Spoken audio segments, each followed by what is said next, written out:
Il existe un contingent d'obsession de la finance personnelle, qui s'appelle LF/RA, ce qui est l'abréviation de l'indépendance financière, et de la retraite anticipée. Ils réduisent leurs dépenses quotidiennes tout en gagnant, et en investissant de manière agressive.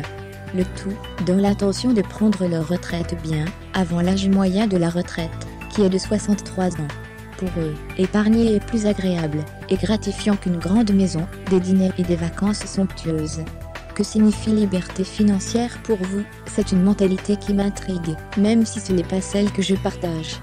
Pour moi, l'indépendance financière, c'est avoir assez, pour que je sois à l'aise de quitter un emploi stable, si je le souhaite.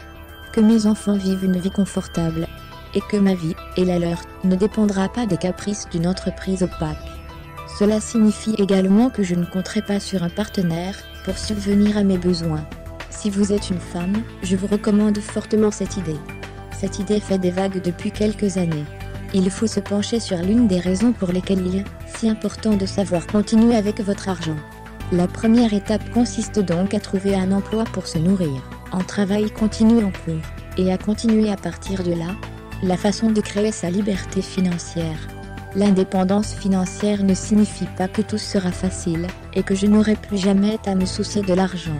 Mais je veux être mon propre patron, et faire les choses à ma façon. La seule façon de le faire, à moins de gagner à la loterie, est de consacrer un peu d'énergie à l'épargne, et à investir judicieusement mon argent. C'est pourquoi je trouve des choses comme tenter une désintoxication financière, et fixer des objectifs financiers valables.